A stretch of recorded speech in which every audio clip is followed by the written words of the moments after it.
Hey there everybody. So I've been working on big fields all day long, and I figured it'd be pretty boring to watch that. So I got a small field that I'm not going to use the GPS for. I'm just going to hand cut it. It's going to require a lot of turning around and a lot of movement, so I figured that'd be a little bit more interesting to watch. So let's go ahead and get started.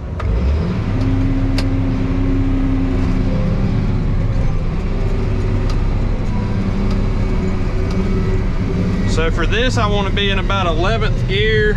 Make sure we got four-wheel drive engaged. On the tractor, I'm running about 7.2 miles an hour. On the GPS, it should be about 6.8 to 6.7. The name of the game is speed, especially on the first harrowing. You want to get it chewed up. And the best way to chew it up is with speed. It just throws the dirt farther and helps break everything apart. So right here, I'm just gonna get my end rows.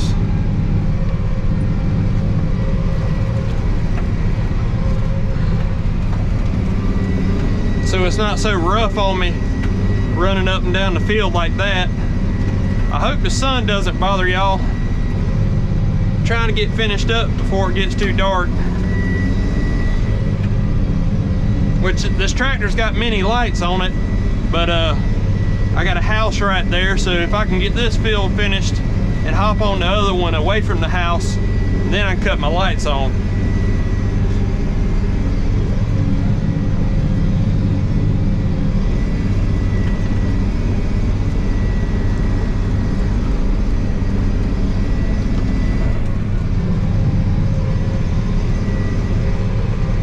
Try not to tear up this man's grass.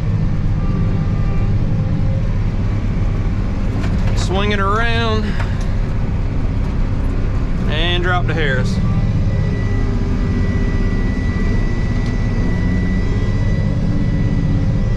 And with this first harrowing, all we're trying to do is just begin the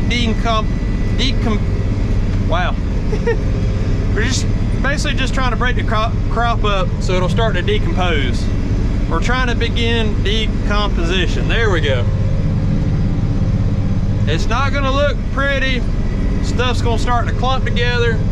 The main part is just get it chewed up so it can start to rot.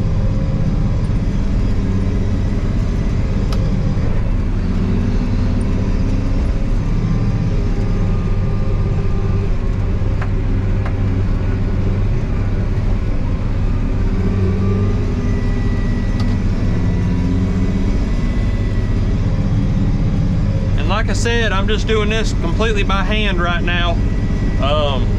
We have a GPS file for this field because when you plant everything, you want it to be as accurate as it can be so that the harvester is not having any issues. We're running an 8-row planter, I think.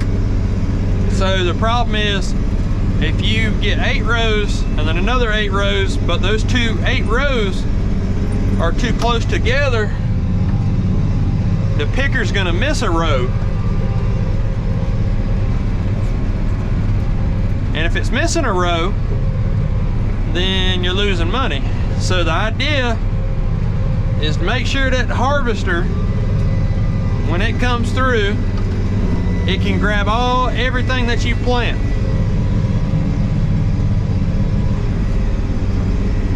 And that's the general idea of it.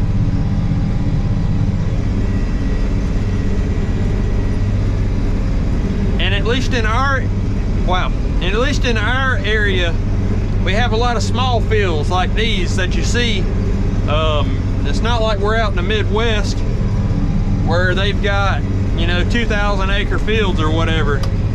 Everything out here is just wherever you can find decent land that ain't underwater. When I'm turning around, I have to watch for all the trees, because if I don't, I will end up putting the outside disc into a tree And I have done that on a telephone pole before. I hate to admit it, but it's much wider than you think it is, but it does turn pretty sharp. And even though the four-wheel drive is engaged, whenever I'm going to turn around, I barely put pressure on the brake pedal, which will deactivate the four-wheel drive, which lets me turn sharp. I'm not holding pressure on the brake to actually activate the brakes. It's just tripping a sensor that says, hey, he's wanting to disengage the four-wheel drive.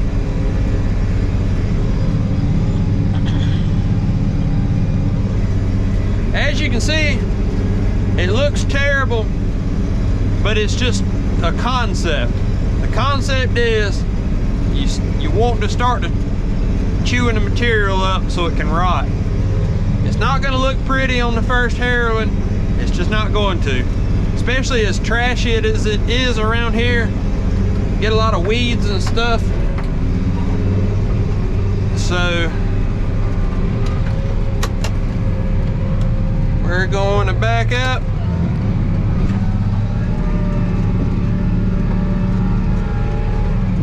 Bump the throttle down, because when you throw it in reverse, it'll automatically give you a little bit more RPMs, and I don't want the engine screaming while I'm trying to back up. So when I go around this curve, I'm just gonna pick the hairs up a little bit. It's not gonna show up on camera really, but I pick them up so there's not so much I guess you'd call it side tension on the discs. If you could probably snap a mount like that.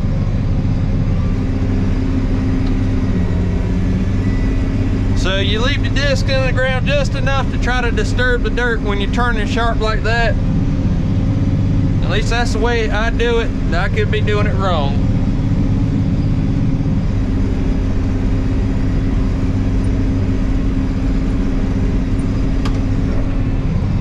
So I just bump it down a gear right here, get turned around, and as short as these rows are, I don't have very long before I have to start thinking about how I'm going to turn around. And with this field, it's just really difficult to work.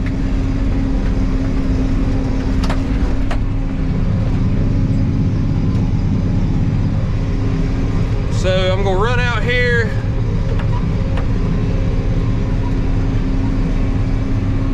turn around right here,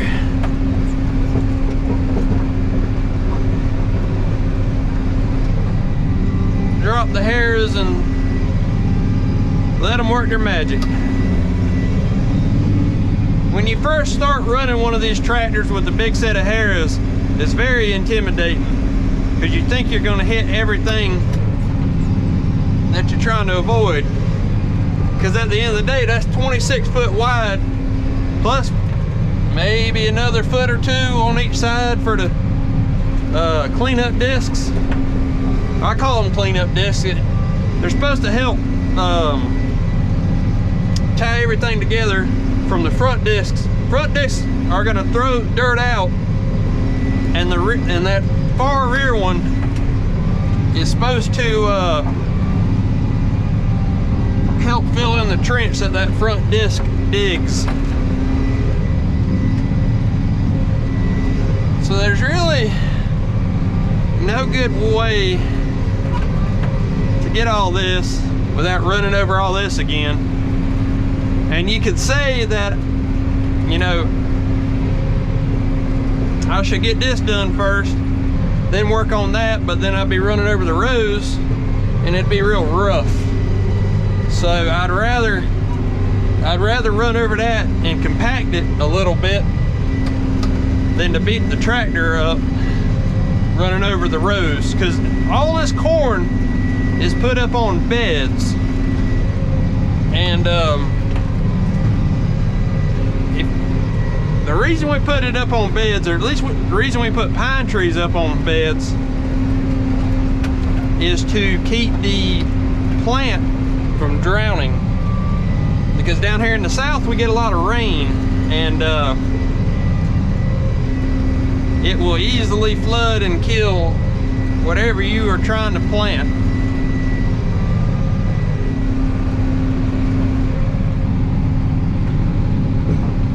And just like that right there, you know, that one little oak tree probably would have ripped that disc off, and I got like 6 inches. It just takes a little while to get the confidence to turn tight and know you're not going to rip nothing off.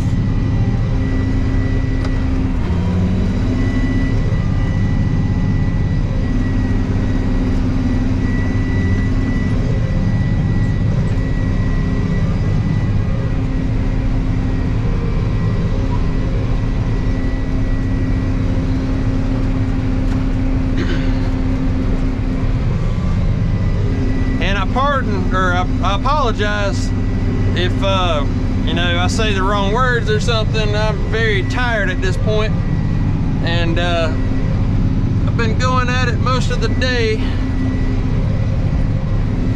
so just trying to finish things out, head on to the house.